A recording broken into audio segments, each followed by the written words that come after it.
स्वागत है आप सभी का हमारे यूट्यूब चैनल पर। अगर आप चैनल पर पहली बार विजिट कर रहे हैं तो चैनल को सब्सक्राइब कर दीजिए। टॉपिक है टिड्डी दल का अटैक। ठीक है। आज बात होगी टिड्डी दल का अटैक। मैंने एक वीडियो डाला भी है जो कि पाकिस्तान पर अटैक हुआ था टिड्डियों के दल का, तो काफ़ी ज़्यादा नुकसान हुआ था। अब वही टिड्डियाँ अब यात्रा कर कर पाकिस्तान से भारत में उन्होंने एंट्री मारी है।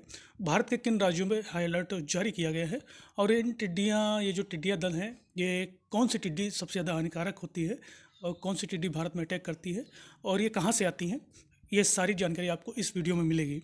तो शुरू करते हैं। अगर बात करें तो टिड्डी जो कीट होते हैं, इनका आकार 2 से 2.5 इंच का होता है।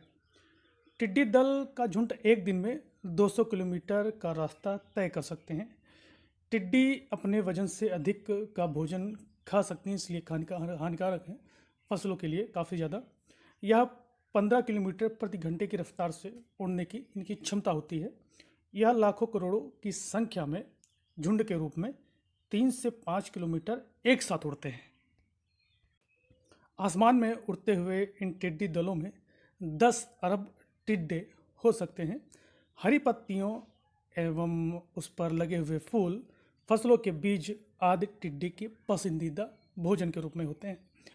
ये जहाँ से भी गुजरते हैं वहाँ बादल की तरह अंधेरा छा जाता है। अगर आपको बता दें, आपको अगर जानकारी हो तो यह करीब 30 साल बाद ऐसा कोई अटैक है जो कि टिड्डियों का होने हुआ है भारत पर, यानी काफ़ी बड़ी संख्या में है। एक दिन में टिड्डे के ये झुंड अपने खाने और प्रजनन के मकसद से फसल को चट कर सकते हैं। एक औसत टिड्डी दल एक बार में करीब 2500 लोगों का पेट भरने के लायक अनाज खा सकते हैं। अगर ऊँट में अगर इसे कन्वर्ट करें तो 25 से 30 ऊँट, और हाथियों में अगर तब्दील करें तो करीब 10 से 12 हाथियों के बराबर भोजन ये कर सकते हैं। ठीक है, एक दल टिड्डियों का। तो आप इसी अनुमान से लगा सकते हैं कि कितने बड़े हानिकारक ये फसलों के लिए हैं और किसानों के लिए भी हैं। टिड्डियों की बड़ी आबादी किसी भी देश में खाने की चीज़ों का संकट पैदा कर सकती है। टिड्डी का उद्गम लाल सागर के दोनों ओर स्थित अफ्रीका के पूर्वी देशों और सऊदी अरब से हुआ है।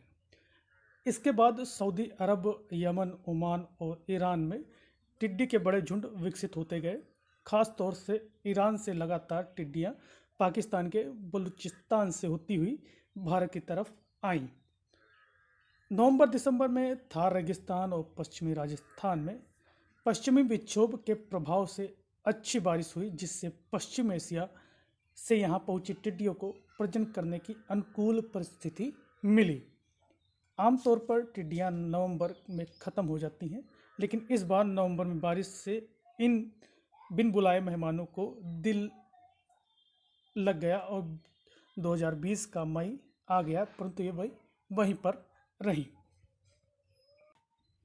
टिड्डियों की आबादी बढ़ाने में बढ़ते तापमान का भी योगदान रहता है, लेकिन आबोहवा में बदलाव के साथ ये भी बदल रही है। 1993 के साल में जब टिड्डियों का हमला हुआ था, उस दौरान अक्टूबर की ठंड में ये ख़त्म हो गई थी, लेकिन इस बार ठंड में इनका हमला और ख़तरनाक बनकर उभरा है। कृषि वैज्ञानिक अप्रैल मई में फिर से टिड्डियों के हमले की आशंका जता चुके थे। भारत को सबसे बड़ा खतरा पाकिस्तान के रास्ते से आ रही टिड्डियों से है। अब भी ब्रीडिंग बहुतायत में है और टिड्डियों की रोकथाम के उसके उपाय गंभीर नहीं दिख रहे हैं। चिंता इसलिए बढ़ी है, आने वाले दिनों में नई पीढ़ी हमले के लिए तैयार हो। यह कई देशों की बड़ी समस्या बनकर सामने आई है। इस आपदा ने अंतर्राष्ट्रीय समुदाय में व्यापक चिंता पैदा की है।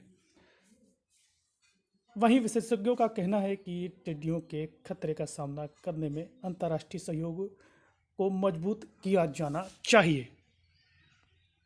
संयुक्त राष्ट्र के खाद्य व कृषि संगठन द्वारा जारी रिपोर्ट के मुताबिक टिड्डी संकट पश्चिम अफ्रीका से पूर्वी अफ्रीका और पश्चिम एशिया से दक्षिण एशिया तक 20 से अधिक देशों में फैल चुका है। इसका कुल प्रभावित क्षेत्र 1.6 करोड़ वर्ग किलोमीटर से भी अधिक है। रेगिस्तानी टिड्डियों ने अपनी सीमा पार प्रवास के दौरान लाखों हेक्टेयर वनस्पतियों को खाक में मिला दिया है, जो प्रभावित क्षेत्रों में पहले से ही असुरक्षित खाद्य सुरक्षा स्थितियों को बढ़ा रही हैं। अगर नियंत्रण के लिए कोई उपाय नहीं किए गए तो आगामी माह तक रेगिस्तानी टिड्डियों की संख्या 500 गुना बढ़ सकती है। इसके साथ ही अफ्रीका, एशिया के 30 देशों में फैलने की आशंका जताई जा रही है। इस विपत्ति की गंभीरता को समझते हुए इस संबंध में अंतर्राष्ट्रीय सहयोग को मजबूत करना भी महत्वपूर्ण है।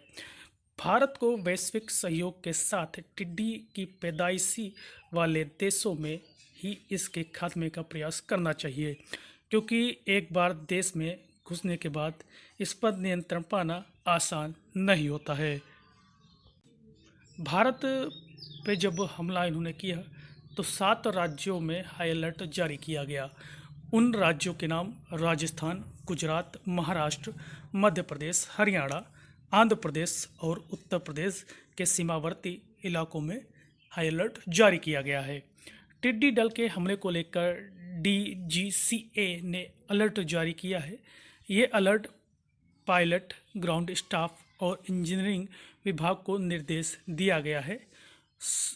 टिड्डी दल के दिखाई दे तो उनके बीच से विमान ना ले जाएं, इससे बचाव के लिए ज़रूरी कार्रवाई करें। टिड्डी दलों को रोकने के लिए कृषि मंत्रालय को भी काम दिया गया है, लेकिन सिविल एविएशन की उड़ानों में इससे काफ़ी दिक्कतें आती हैं। टिड्डी दलों के कारण एयरक्राफ्ट के पायलट की व्यू स्क्रीन में बाधा आती है, क्योंकि ये बिल्कुल बादल जैसे दिखते हैं। काफ़ी संख्या में झुंड में होते हैं तो बादल जैसे दिखते हैं, तो धुंधली जैसी स्क्रीन और गंदी भी हो सकती है। टेक ऑफ और लैंडिंग के वक्त सबसे अधिक दिक्कत हो सकती है। टिड्डी दल के बढ़ते खतरे को देखते हुए कई राज्यों की सरकारों ने हाई अलर्ट जारी किया है। यूपी के कृषि विभाग के ने अधिकारियों को जगह जगह की पहचान कर रात में केमिकल के छिड़काव करने को भी कहा है। हरियाणा सरकार व्हाट्सएप ग्रुप बनाकर किसानों को जानकारी दे रही है। पंजाब में हर जिला मुख्यालयों पर टिड्डी भगाने वाले स्प्रे का इंतजाम किया गया है। हिमाचल प्रदेश में कांगड़ा, ऊना, बिलासपुर और सोनल जिले में फील्ड ऑफिसर को तैयार रखने को कहा गया है। भारत में टिड्डियों के प्रकोप से बचने के लिए टिड्डी चेतावनी संगठन की स्थापना यानी कि LWO 1946 में की गई थी। इसका केंद्रीय मुख्यालय फरीदाबाद में है एवं क्षेत्रीय मुख्यालय जोधपुर में स्थित है। इसके अलावा 10 टिड्डी सर्किल कार्यालय समेत एक टिड्डी क्षेत्र अन्वेषण केंद्र बीकानेर में स्थित है। ग्लोबल वार्मिंग के कारण मौसम में परिवर्तन होने से जहां एक और उष्णकटिबंधीय चक्रवात के कारण वर्षा ज़्यादा हो रही है, वहीं दूसरी ओर जाड़ों में वर्षा होने से इनके प्रजनन काल बढ़ गया है। सामान्यतः गर्मी और बारिश में टिड्डियों के विकास की परिस्थितियां काफ़ी अनुकूल होती हैं एवं इस मौसम में यह काफ़ी तेज़ी से प्रजनन करते हैं। 3 महीनों में 20 गुना तक ये बढ़ सकते हैं, तो काफ़ी संख्या होती है प्रजनन करने की। टिड्डियों का एक छोटा दल एक दिन में, जैसा कि मैंने बताया कि ये 10 हाथियों के बराबर, 25 ऊँट के बराबर और करीब 3000 आदमियों के बराबर खाना खा सकते हैं। टिड्डियों के हॉटस्पॉट केंद्र पाकिस्तान का बलूचिस्तान और यमन टिड्डियों का प्रजनन केंद्र माना जाता है। भारत में टिड्डियां अधिकतर पाकिस्तान के रास्ते से प्रवेश करती हैं। FAO के पूर्वानुमान के मुताबिक हॉर्न ऑफ अफ्रीका यानी सोमालिया, इथोपिया, इरिट्रिया और जिबूती रेगिस्तानी टिड्डियों के गढ़ बन गए हैं। टिड्डियों के दल भारत के कई राज्यों, राजस्थान और मध्य प्रदेश में धावा बोल चुके हैं। ये जहां कृषि क्षेत्र को नुकसान पहुंचा रहे हैं, वहीं सिविल एविएशन समेत अन्य क्षेत्र इससे प्रभावित होने की आशंका जताई जा रही है। FAO के अनुसार टिड्डियों के खतरे के संदर्भ में सोमालिया व इथोपिया के बाद भारत तीसरा स्थान है, जो काफ़ी प्रभावित रहता है टिड्डियों के हमलों से। टिड्डियों के बारे में, टिड्डी एक्रिडाइडी परिवार के आर्थोपेटेरा गण से संबंधित उष्णकटिबंधीय कीट हैं। विश्व में टिड्डियों की 10 प्रमुख प्रजातियां पाई जाती हैं।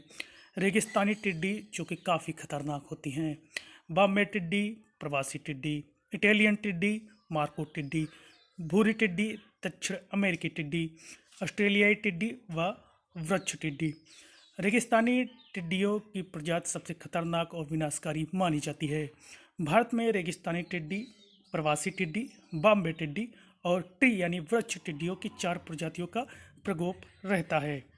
टिड्डियों के अंडों को नष्ट करना माइक्रोनियर अथवा अल्वामास्ट पावर स्प्रे से मेलाथियान जैसे कीटनाशकों का छिड़काव टिड्डियों के लिए कलश चेतावनी प्रणाली का विकास करना भारत में टिड्डियों के चेतावनी तंत्र हैं। दोस्तों, ये वीडियो आपको कैसा लगा ज़रूर बताइए कमेंट के माध्यम से। वीडियो को लाइक शेयर जरूर कीजिएगा, अपनी राय ज़रूर दीजिएगा। जय हिंद।